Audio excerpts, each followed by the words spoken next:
Welcome, everyone. My name is Joe Reardon. I'm the President and CEO of the Greater Kansas City Chamber of Commerce. We are thrilled that you're with us here today and our two great guests that have been gracious to spend time with us over the noon hour here. You know, just over a year ago, we came together to a celebration for signing the truce to end the economic incentives border war between Kansas and Missouri. And that really was a monumental moment for all of us in the region and for the two states. And we cannot be more appreciative of the great work and leadership of both Secretary David Toland and Director Rob Dixon, who are with us here today. And want to acknowledge also the great work of Governors Kelly and Parson. It really did exemplify the kind of collaboration that we need to be successful here in Kansas City and in the Midwest altogether.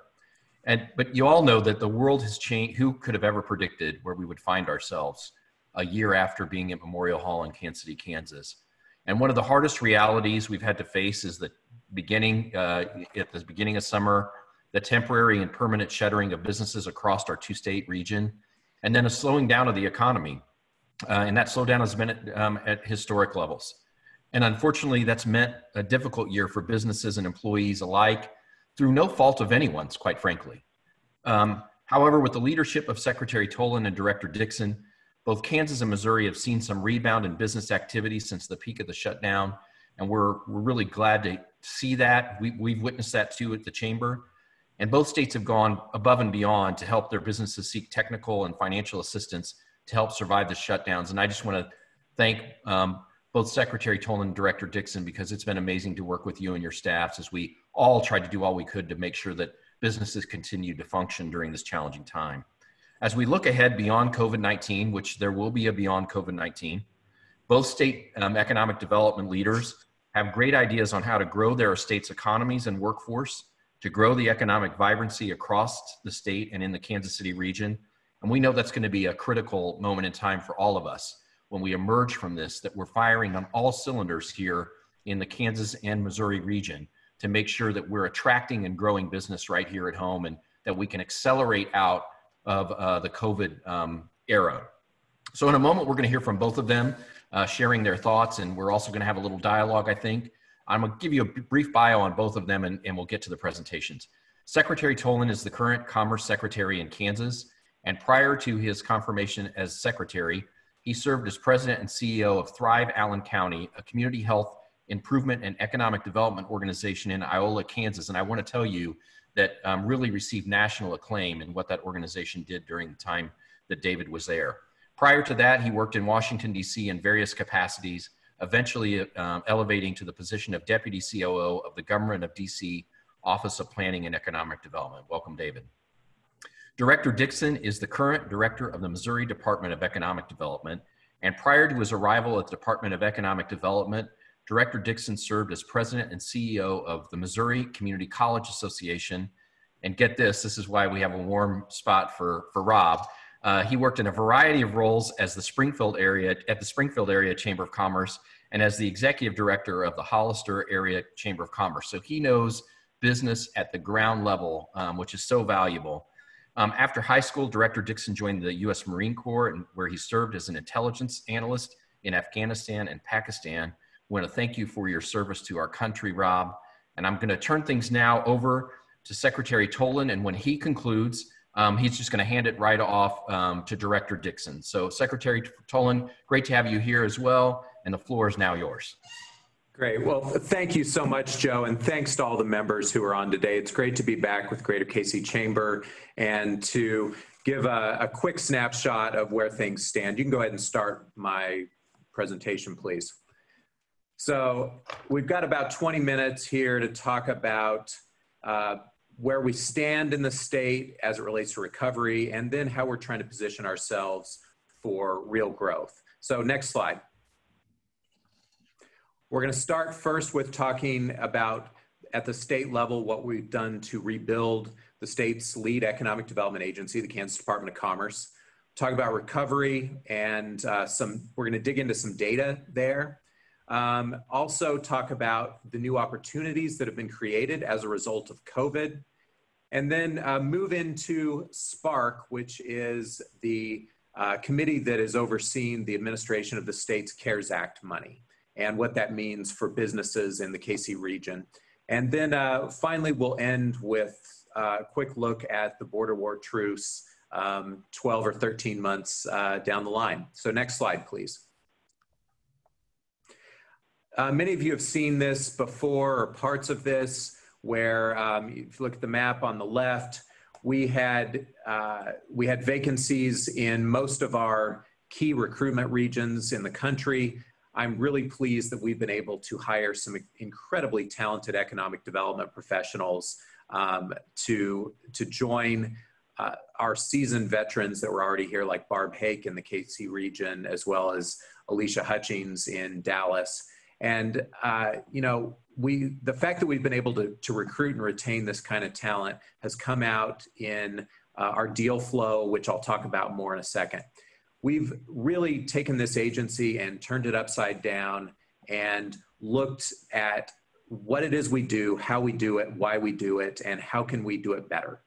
And that has led to a variety of changes that I don't have time to dig into entirely today, but a couple highlights are that we've also reestablished our international division, which is key to a number of companies that are in the Kansas City region, but really statewide. You know, we are heavily dependent on exports, and it's a huge part of our economy. And so it's critical that we be engaged on the export side as well as with FDI. And there have been some terrific wins that we've had as a result of Governor Kelly's commitment to rebuilding our international team.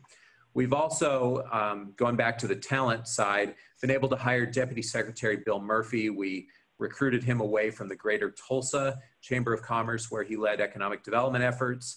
He also he's had a very distinguished career in Ohio and Georgia, and is really been a great fit and has hit the ground running as we've taken, you know, the first kind of 18 months where we're getting things rebuilt and back on their feet. Now Bill is here and he's just running with it and running hard and fast. And that's what we want.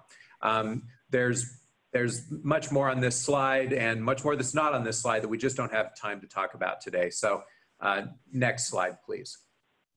So let's talk a little bit about recovery and some data. So at the highest level, at the 30,000 foot level, there's no question that we are in recovery mode and that things are getting better.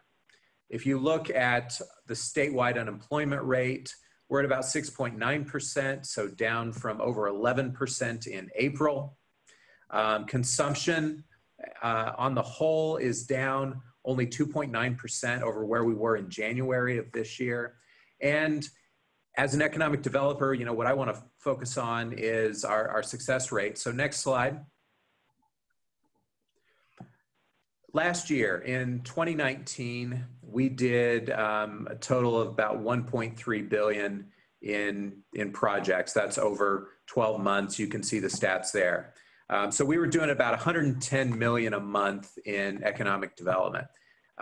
This year, we're doing about 180 million a month.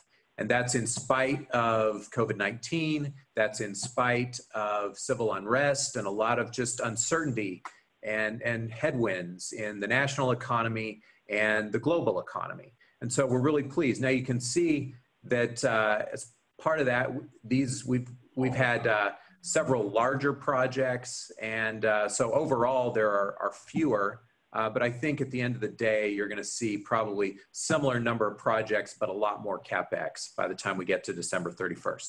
Next slide. Good girl. So where is this happening? You know, nationally, if you look at the sectors that are growing right now, first among them is any retailer that's engaged in e-commerce, up 146% in sales nationally over where we were this time last year. And the growth projections are just tremendous. That also applies to food processing, which you can see at the bottom. So, you know, these are two sectors where Kansas is really well aligned. So next slide.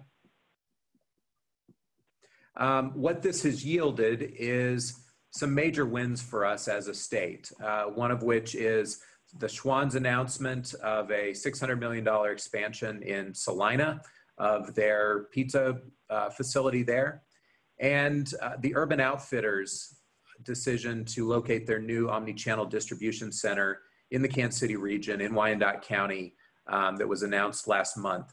So these are big wins, and they align so well with the previous slide. Kansas is naturally at an advantage when it comes to food processing and when it comes to distribution. Missouri as well. You know, we both have lots of land. Kansas, we have great infrastructure, highway and rail, and we've got a terrific workforce in both states. And so these are the elements that have made these kind of deals possible, and that have helped us with what we're trying to do, what we're focused on, which is the importation of net new dollars to Kansas, to the Kansas City region. So we're not trying to shift dollars around the region. We're trying to bring new money in. And that's where our emphasis has been at State of Kansas. And I know, not to speak for Rob, but I know that that's what they're doing as well. It's about those net new dollars. Next slide. So not all the news is rosy, and I want to be upfront about that. You know, as you look at unemployment claims in our state, we've been hit very hard in manufacturing in particular. We've also, as with most states, hospitality, food service, hotels, lodging have really taken it on the chin in our state. And there's a lot of people who are struggling mightily. Next slide. So you can see unemployment rates statewide. As I mentioned, we're at 6.9% on the whole. Johnson County is doing pretty well at 6.1%. Wyandotte at 9.3%. And you can see in the region that it's a mixed bag. You know, Douglas County is a little higher, but Miami County is a little lower. And so all in all, Kansas City region is doing well, and we're pleased about that under the circumstances. We've got a lot of work to do. We've got a ways to go, but we're overall feeling pretty good about the trajectory of things in the region. Next slide. So I mentioned consumption in the state. So total spending down about 2.4% over January. You can see, though, there are a couple sectors that have really been hard hit. As I mentioned, hospitality down 22%, healthcare down 12.4%. You know, as it relates to hospitality, the theme that seems to be repeated is that, frankly, folks are surprised in a lot of cases that it's not worse. That's not to say it's not bad, because it is bad, and I don't want to minimize that. But when you compare where we were back in April, as an example, things are headed in the right direction. We just have a ways to go. Next slide. So I mentioned SPARK, and SPARK is an acronym for Strengthening People and Revitalizing Kansas. This committee was established by Governor Laura Kelly to administer the CARES Act dollars that came to the state. There was $1.25 billion that we received.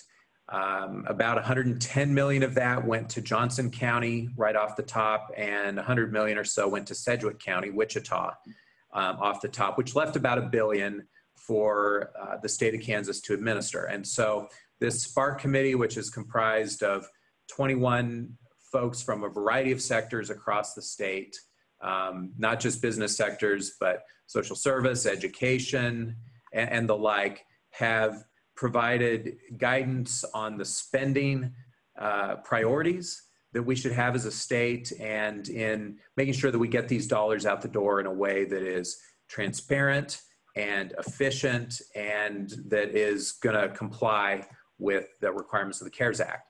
So as it relates to businesses, you can see that we had $78 million made available for economic development grants in the categories that are on the side, on the left side there. And there's buckets within those buckets But at the end of the day, we've received more than 7,000 applications from businesses and other partners, including chambers across the state. And that has been, frankly, a monumental task for us at the Department of Commerce to dig through this. But we've done it, and we've done it with a lot of help from partners who are subject matter experts in these various areas that we've tapped to help us evaluate these applications, score them, and make sure that we've got all the I's dotted and T's crossed. So these announcements are being made now to small business applicants. We're in the process of that. There's, I think, 1,700 small businesses that are receiving working capital grants. That's the top line. We've got 900 or so that are receiving PPE procurement grants so that they can make physical modifications to their facility or buy face shields or whatever it might be in their particular sector that's required to keep people safe, keep their employees healthy and the like. So, don't have enough time to go through all the details of the others, but suffice it to say, it's been a heavy lift. We've lifted it, and I'm really pleased with the help and support we're going to be able to provide businesses at a time when they really need it. And so there's a lot of good news here. Next slide.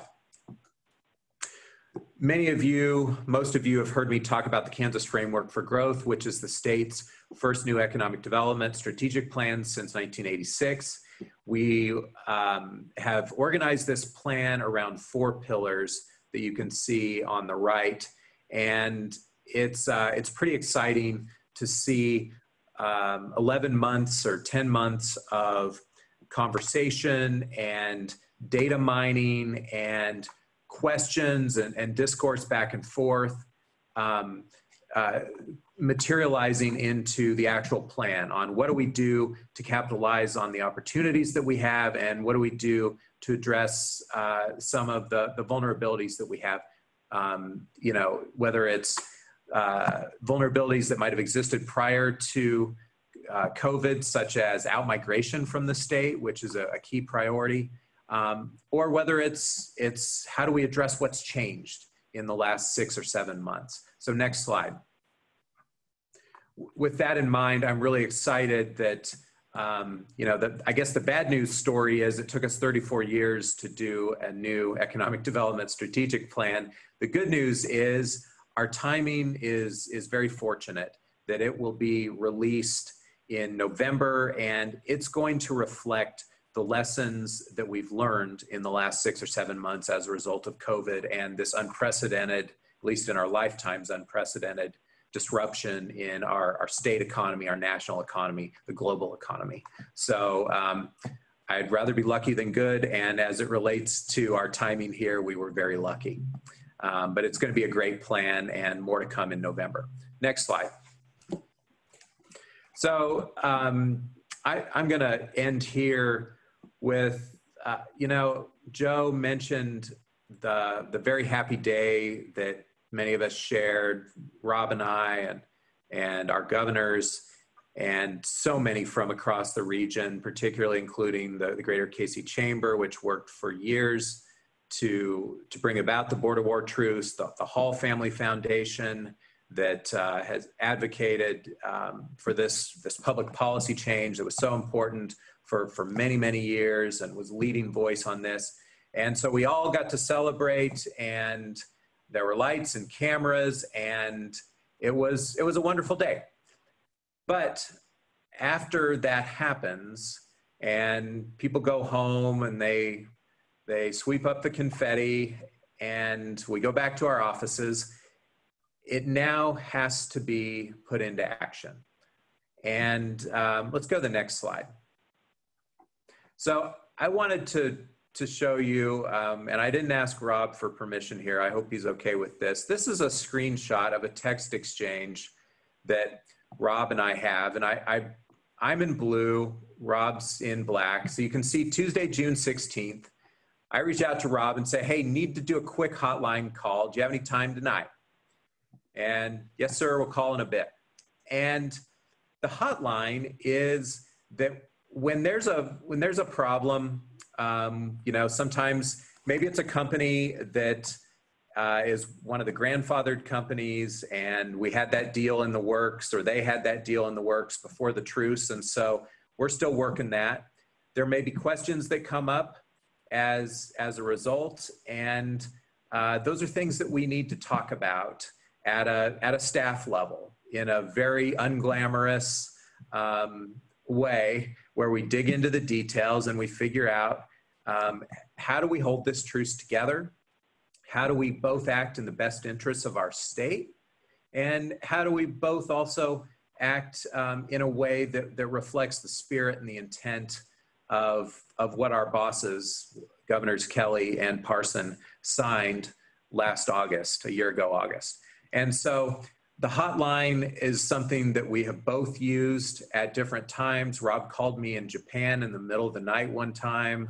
And it's been really helpful in terms of taking the concept of a truce and operationalizing it in a very practical way. And what I hope very much is that we've put in place a system that will outlive the personalities involved. So I'm not going to be here in this job forever. Rob's not going to be in his job forever. There will be people that come after us, but there will be staff around us that will stay. And I want our team here to understand this culture and this approach that we've tried to take, and to carry it out going forward.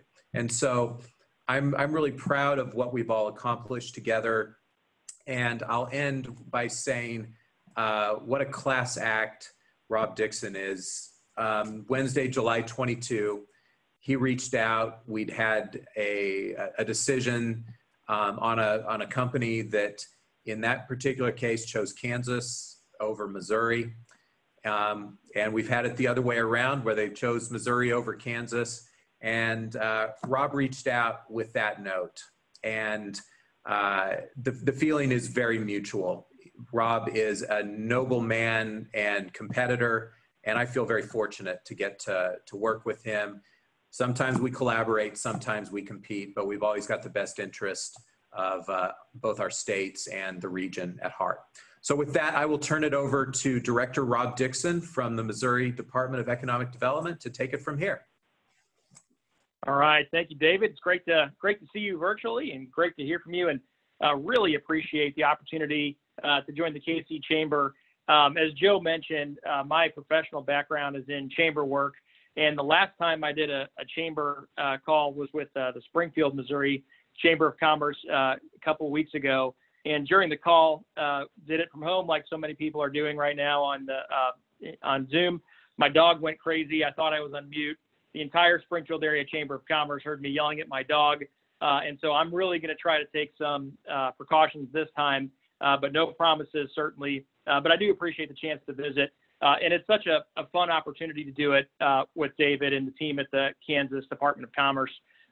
We, as everybody on this call knows, as our two states throughout our histories have gone head to head, and we do compete. And we're going to continue to compete on and off the economic development battlefield into hopefully basketball and football again soon. But certainly when there's opportunities to collaborate and to work together on behalf of the Kansas City metro area, we absolutely will do that. We take that seriously, even though we might not take ourselves that seriously. But it's been a real pleasure and honor to get to work with David on some of these things, and just appreciate that partnership and friendship as well.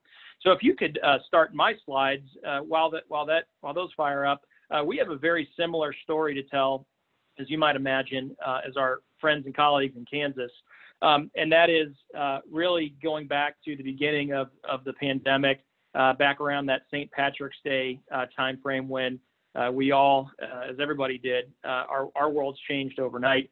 But since that time, we've had a lot of progress in response to our state and helping our state recover from the pandemic. And wanted to talk a little bit about what we call the Show Me Strong Recovery Plan, which is Governor Parson's overall effort to help our state, our businesses, our citizens, and our communities recover, certainly from the economic effects of the pandemic, but also from the public health effects. We believe very much that this is one problem, whether it's health related or economic. We call it two sides of the same coin. because as goes one, so goes the other. And that's really how we have built and structured our recovery effort. So if you can go to the next slide, please, we'll start off with kind of a high-level overview of where we are. And again, very similar to what you're seeing in Kansas. We are at 7% unemployment rate, just up a hair from 6.9% the month before. We continue to outperform the nation, which we're certainly proud of. But just the staggering and truly historic scale here. We lost about 346,000 jobs back in the early days of the pandemic. We're a little more than halfway recovered in that regard, at least. 61% of the jobs have come back, about 212,000 of those. But it's truly just a heartbreaking story. Back at the end of last year, early this year, 3 million some odd Missourians were getting up every single day and going to work, earning a paycheck, and taking care of their families in that regard. Historically high levels of employment. Economy was truly booming, and then the bottom fell out for everybody. But beyond the macro kind of stats, to me, the unemployment picture is something that really tells the story of how the economic effects of COVID-19 really affect our citizens. We had at the peak back in the spring about 440,000 people on unemployment, continuing to be on unemployment. That has steadily decreased. We are now approaching and dipping below the previous high water mark in the Great Recession period. But for some perspective, previous to COVID, we were in the 20,000, 25,000 range in terms of people that were on unemployment every week, and we're still in the 200,000 range right now. So just staggering scale, even though things are recovering, and I certainly agree with David that the recovery is underway. If you can go to the next slide, though, I think you can see a little bit of where it starts to drill down into the small business perspective overall. The top chart on the right there shows the number of small businesses that have opened and closed through the pandemic. And as the bottom fell out in the spring, nearly 30% of our small businesses literally shut down. About half of that has since half of them have since reopened.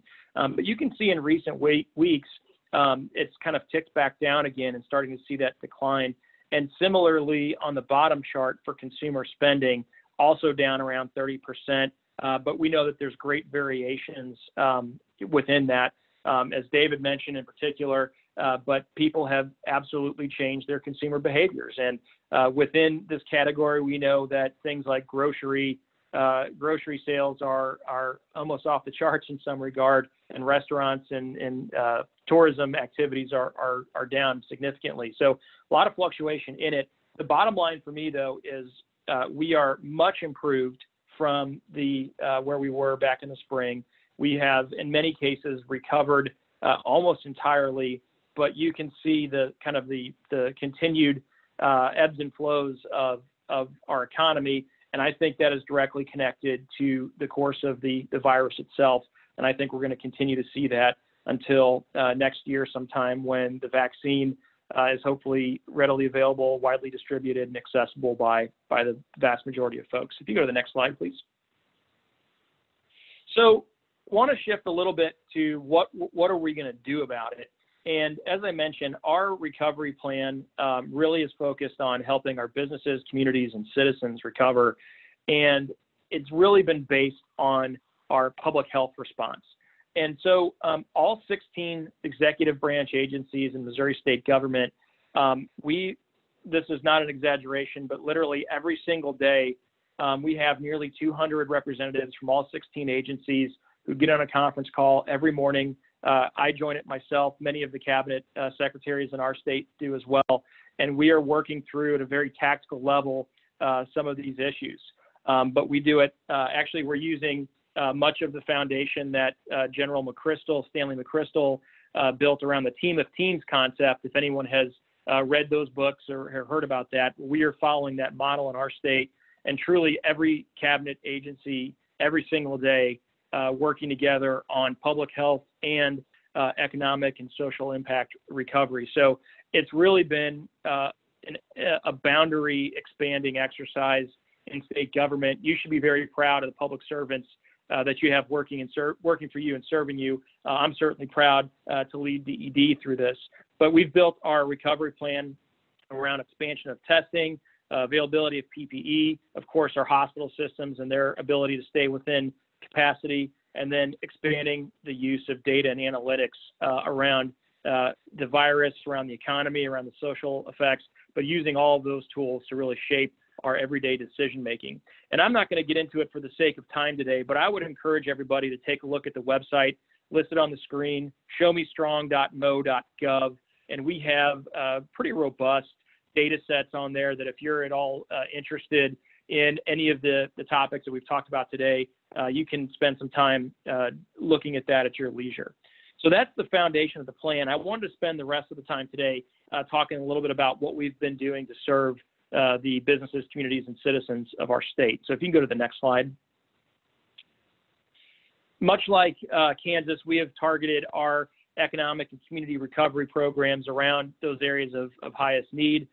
This does not, this list that you see on the screen does not incorporate everything that is certainly available, but it really kind of highlights some of the key programs that I wanted to mention today.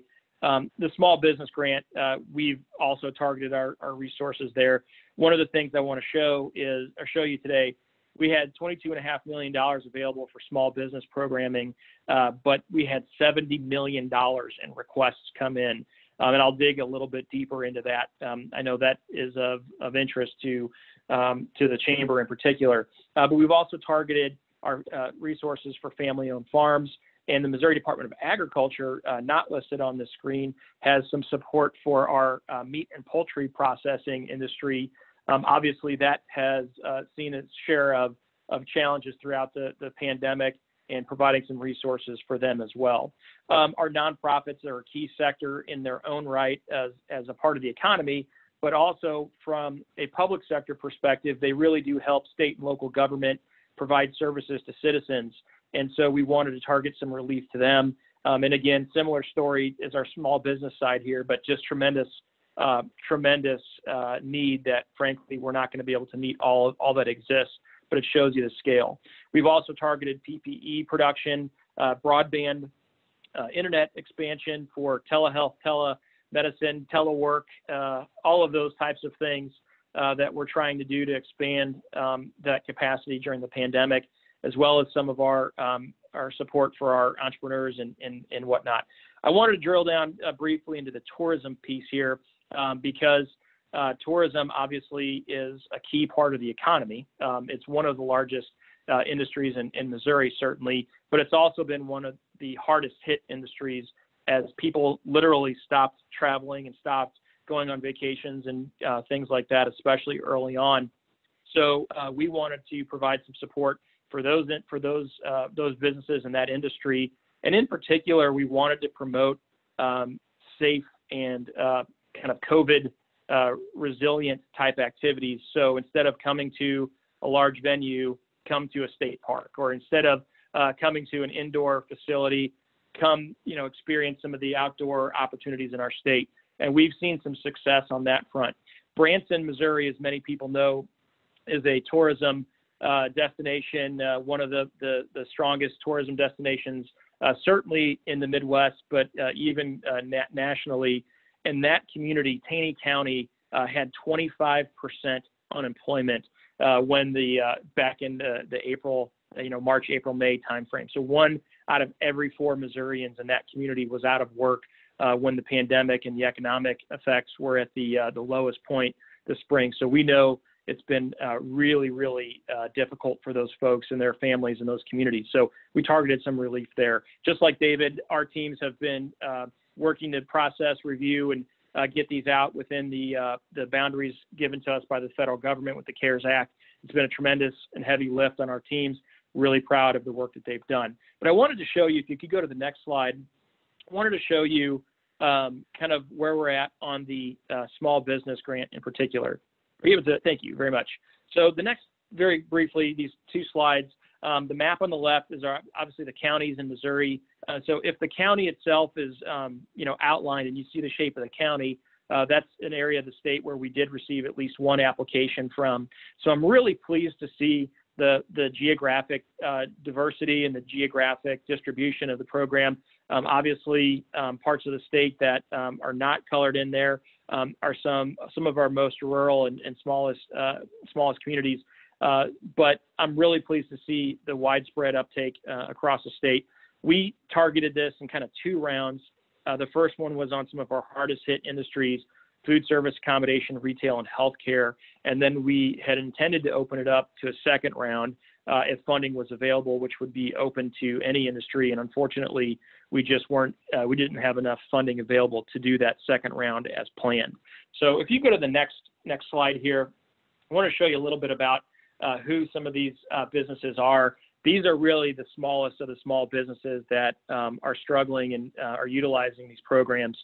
Most of them had fewer than 10 employees, and you can kind of see the breakdown. Some of them have asked for federal assistance in other ways, but one in particular, one kind of data point that I'm really proud of is, we had 18% of our small business grant applicants were minority owned, and we were able to serve a greater share of minority businesses with this program than actually exists in the overall economy. So I'm pleased with that focus, and you can see that as well on some of the other key metrics there.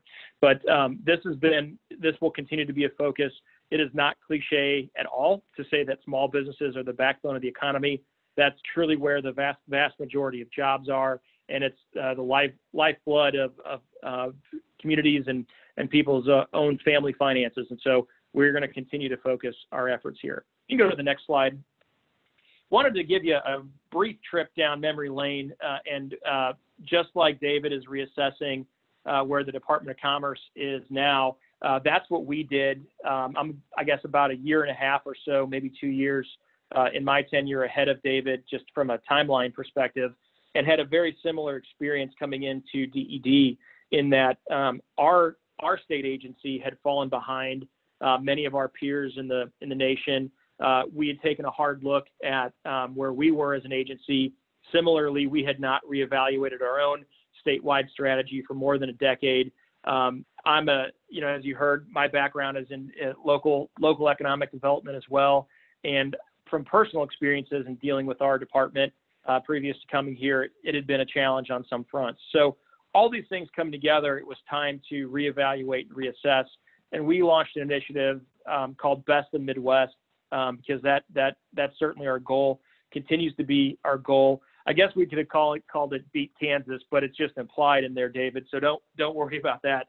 But Best in Midwest certainly is our overall goal here. And I wanted to just show you kind of a very brief before and after shot. Really appreciate the Greater Kansas City Chamber. You guys were key partners in this realignment with us. Very much appreciate all the hard work that you put into making this come together. But the nutshell version of it, before our reorganization and realignment, we were actually one of the largest economic development agencies in the Midwest, but had more missions, had more kind of statutory charters than many of our peers at nearly or just over 850 staff members. But at the same time, we were one of the least effective. So one of the largest, but one of the least effective at actual economic development. And so we knew we had to reassess and get, as we said, laser focus. So we went through a reorganization, got down to a lean and mean 130 staff members, and we are seeing a wide variety of success metrics, and these don't really capture all of it, and very proud of the team here. We've been recognized in our industry publications and whatnot. We've passed new economic development laws, many of which focus on sharpening our toolkit, getting better at workforce development, which was and will be a top driver in economic development. But I'm really excited about the fact that we didn't just sit in Jefferson City around a conference table and crank out a bunch of good ideas within our department, but we actually got across the state, engaged over 3,700 Missourians to actually develop these policies and kind of think through them together. And it was a really great experience.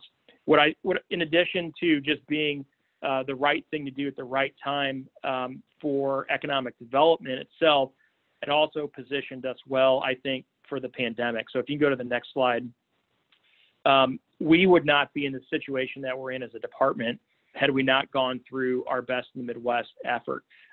Because we're nimble, because we're lean and mean, we've been able to really rapidly tailor our economic recovery efforts.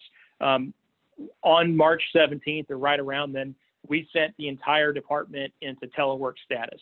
Not most people, not every other person, but literally our entire state agency has been in telework status from the get-go. We still are, and we continue to look at that as an optimal posture for us, pandemic aside, and going forward. We've also been prioritizing the use of shifting from paper and pencil type exercises for program administration to digital process. And really the pandemic forced us to accelerate a lot of that. And so we're excited about that. So you can see here on the screen a couple of the items that we've been doing, in particular that our reorg has allowed us to serve better. Very quickly and rapidly at the beginning of the pandemic, engaged with our state's top 600 employers to find out how things were going for them. Obviously not good, but we were able to really tailor our recovery work around their needs because we had those relationships, and thanks to the Chamber for helping with that. Focused on getting PPE production back here in our state, and certainly kind of reshoring it into the country. It's an area that Governor Parson is really focused on, in particular as an area of importance to him, in that we don't want to be reliant on far-flung and really extended supply chains for some of these critical national security type supply chains and equipment. So bringing that back home. We've really, as I mentioned earlier, revamped our data analysis. We developed over $100 million of recovery work based around this. And one thing that you'll see soon on the street is a multi-million-dollar public health and consumer confidence campaign that's going to encourage additional best practices in mitigating the effects of COVID, but it's going to be tailored to try to help encourage additional economic and social activity, but doing it in a safe way. And so you'll see much more of that to come. So if you go to the last slide, just wanted to reflect as well. David mentioned it. It's funny to see that picture of Governor Kelly and Governor Parson, because Governor Parson has kind of two entrances to his office in the Capitol. One is kind of the public entrance, and the other one is the staff and the executive agency entrance. And so on that, the executive side, the governor has a wide variety of pictures, kind of commemorating key moments, that really focus our attention on his senior staff team, among the executive leadership in the cabinet, and on the things that he wants us to focus on. And surely one of those pictures is one just like David showed of Governor Kelly and Governor Parson standing there with each other at that event. So every day when I go to the governor's office, I see that picture, and I remind myself of what it was like. And if you remember, before the border war, we had that giant concrete wall running right down State Street and the barbed wire on top of it. And it's, if you think back a year ago now, when we climbed on that wall and tore it down, I can't think of a better partner to go through something like that with than David. But we are really pleased with the results. I know since the truce was signed, there's in the media and whatnot, there's been a handful of, news stories about projects here and there that, is it in violation of the truce? But David and I, he showed you that screenshot. We do have that hotline where we do talk to each other about it. And so we believe we're at the end of those grandfather projects, and we're still going to continue to compete with each other head to head for the net new investment, the net new jobs. But I think from both states' perspective, and certainly hope you in the Kansas City region feel this way as well, but it's a much more rational position and policy between the two states and how we engage on it.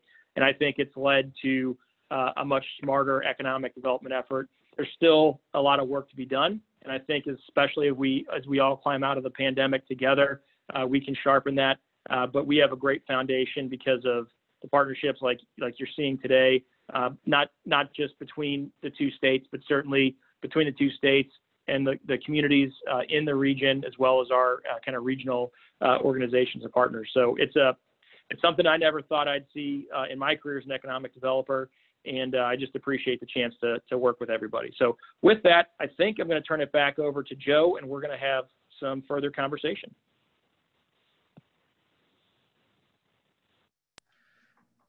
thank you, Director Dixon, and thank you, Secretary Toland, for all of that great insight into not only the COVID recovery, but also talking about both of your collaboration. And really, it sounds like a friendship, and being able to get things done, such as the border war. And it's really cool to hear about, this bi-state, even bipartisan collaboration between two different administrations at a time that we always hear about, hyper partisan issues going on. So I think everybody really enjoys hearing that.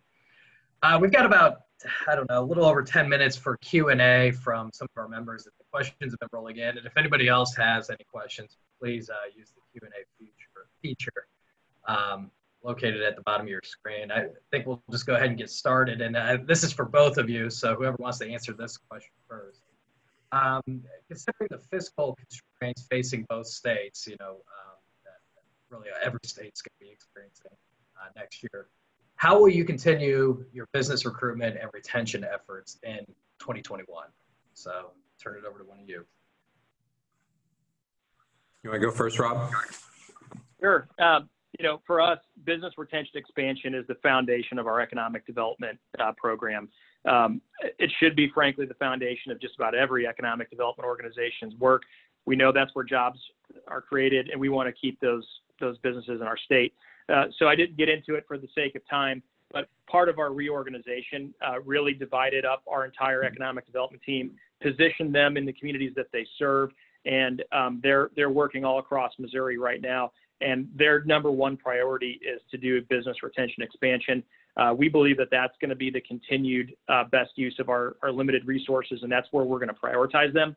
And so one or two really important ways that we're doing that is driving forward on workforce training for them. We think that that is actually an underappreciated economic development incentive. And so that's an area that we can help, whether it's recruiting, helping them recruit talent, retain talent, and train it. And then also on infrastructure development in our communities.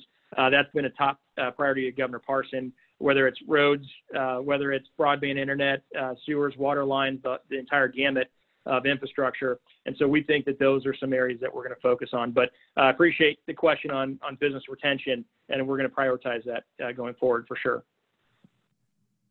Yeah, and I would add, similar remarks. So Governor Kelly has been clear that as we look at the fiscal challenges that lie ahead for the state and to some extent are already here, her priorities are economic development, education, infrastructure.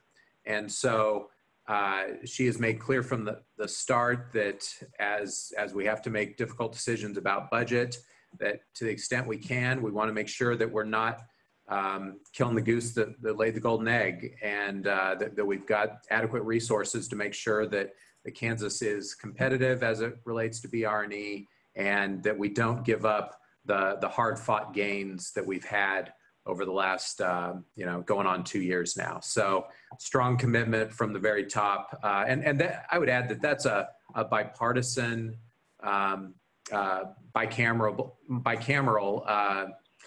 commitment, between the executive branch and legislative branch. There is a strong desire to make sure that we're working in tandem, working in unison to support the state's economy and get people back to work. So I feel hopeful about that, and doesn't mean there aren't hard decisions to be made going forward, but I think we're in a position as an agency where we're lean and mean and focused every day on being as efficient and effective as possible. That's great. Thank you both for those great answers. Here's a question. It's kind of an interesting question, and something that we've kind of heard anecdotally in maybe more national media or media on the coast. Can you provide any indication of whether companies are looking to relocate headquarters or operations to either Kansas or Missouri, so this is both of you, because of their desire to leave a more dense or urban area, maybe on the coast?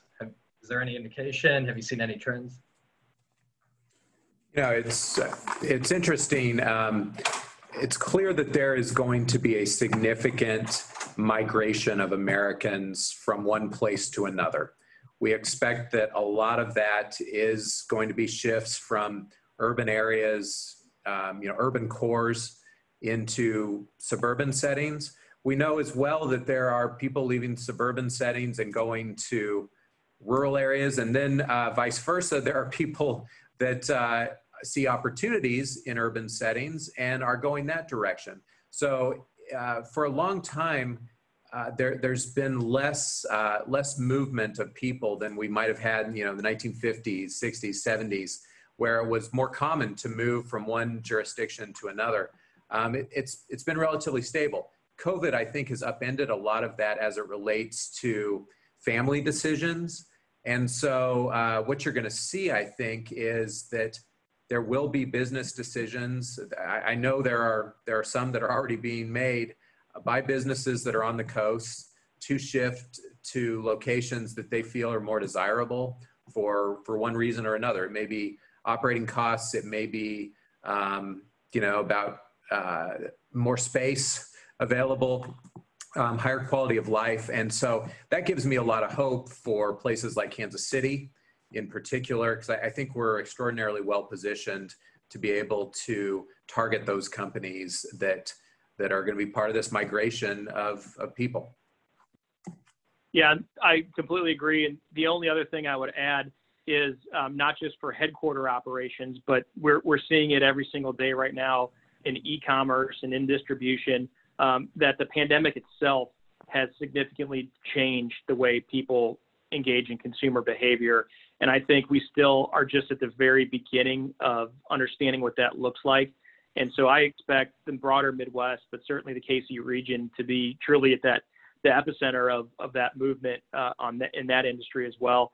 We've seen some project activity increase specifically in that industry since the pandemic began. Not just companies that were looking before, but it has increased in that regard as well. Thank you both. Here's another question.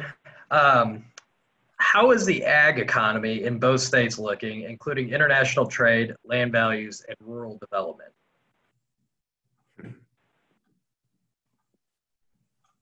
Well, I mean, for us in particular, agriculture is still one of our top industries in the state. I'm sure Kansas is in a similar situation in that regard. I'd rather eat a Missouri beef steak any day, though, David. Just to be honest with you, I cannot help myself. I'm sorry, I can't. We'll trade. Maybe we'll have to do a taste test someday. But I think overall we've seen it in the pandemic. As it relates to food processing in particular, which is where our department really kind of plugs in with the ag economy. Obviously, the disruptions across the supply chain around the country we've felt it. We've seen it. Our larger employers in the meat processing industry in particular have seen it. That's why both our department as well as our partners in Missouri Department of Agriculture have really targeted some of our response efforts around it to help them be more resilient. But overall, I think we're in such a dynamic change, or period of change overall, pandemic aside, international trade overall, that we're going to continue to see changes in that economy. I'll tell you, Governor Parson is a cattleman himself by professional background. And so it's obviously a critical area for our state, and we'll continue to prioritize it as we always have. I think we are, in many cases, waiting to see what, how all the recent trade developments will kind of play out. Yeah, I think that's, it's hard for me to add on to that, except to say that I think the Greater KC Chamber should host a blind taste test where we have Kansas beef and Missouri beef, and we'll have judges, and I feel quite confident about our products here in the Sunflower State. As do I. It sounds like my kind of competition. Looks like we have about 5 more minutes left, but switching gears, switching industries really. We had a question about the aviation industry. It was specifically asked for Kansas, but I know the aviation industry is also big in Missouri, particularly in St. Louis, but it has a ripple effect across the state. So how is that looking? I mean, we know that the airlines are kind of in a state of flux right now, but how's the aviation industry, maybe the manufacturing? industry looking as a whole? Well, aviation has really taken a body blow in Kansas. There's no way to, I don't want to mince words. As you look at the Wichita economy and South Central Kansas, that's where we have the highest unemployment rates in the state. Almost double what we have in the Kansas City region. And it's going to be a while, frankly, before that fully rebounds. We were already struggling as a result of the grounding of the 737 MAX. And so with Spirit Aerosystems in Wichita, which has a supply chain that is all over the state, including in the Kansas City region, they'd seen significant production cuts throughout 2019, and things really started to get bad in January. And so then when you have what happened with COVID in March and the loss of passengers, it's been a real challenge. I think it's going to be 12 to 18 months before we see a significant rebound. That said, there is some good news. We've seen our aviation companies pivot into new lines, particularly PPE. Spirit hired, brought back 700 employees to build ventilators.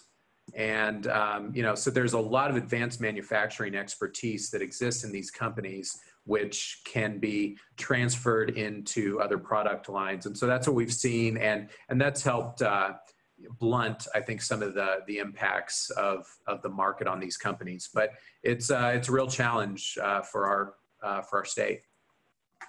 And very similar story in Missouri. The only kind of positive point I would also make is Boeing in St. Louis also has a significant defense aviation component, which has not seen the same kind of disruptions that the commercial aviation sector has had. So that's been very helpful, and that supply chain also extends across the state. So a little bit more of a positive element on that from at least the Boeing in St. Louis perspective. But we see it every single day in commercial aviation, the supply chains and manufacturers for those folks, as well as actually at the airports around the state and some of the kind of the wraparound services around those airports and how they've been affected along the way too.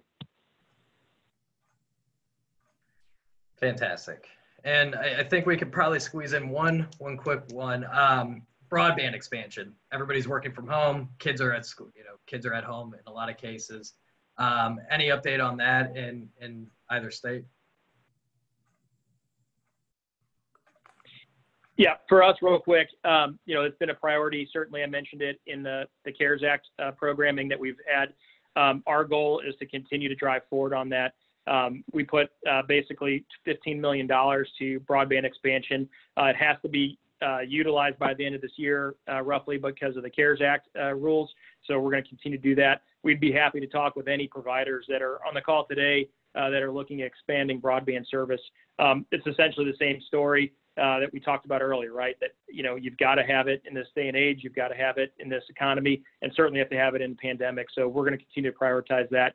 And we do have more information than I can give you here today on our website, showmestrong.mo.gov, and would encourage folks who are interested in the rapid deployment of broadband infrastructure to take a look at that. Yeah, similar here. So the Spark Committee made available $50 million for broadband infrastructure and $10 million for what we're calling partnerships. So it's essentially financial support to low-income households who wouldn't be able to pay their bills to have internet service. And so we received, I think, about $64 million in requests for the $50 million pot. And I am really excited, having done an overlay of the broadband access map of the state as it exists right now, where we have some significant gaps, predominantly in rural areas, but interestingly also on the edges of metropolitan and micropolitan areas as well. And so we take that baseline map, and then you overlay what these projects, we're gonna be able to do 50 million in projects, what they're gonna do to eliminate those gaps. And it's significant, it's really meaningful. So we'll be announcing those grants here in a matter of days, and it's going to be a challenge for all of these partners to be able to get the projects done and get the money spent by December 31st. There is a global shortage of fiber optic cable. There's a global shortage of the conduit that the cable goes in. It's going to be very difficult, but I feel great about our crop of projects, and I think it's going to make a real meaningful difference, not just today, but for many years to come. Thank you for that. Yeah, it's amazing, the global shortage of a variety of things. Aluminum, I can't buy my Fresca right now. Well, I think we're out of time here, but thank you, Director Dixon, Secretary Toland, for taking the time to talk to us and really, leading both states and our region in economic development and economic growth. We're truly appreciative, and again, just thank you for your time. Thank you. It's been a pleasure. Thanks for having us. Yep, absolutely.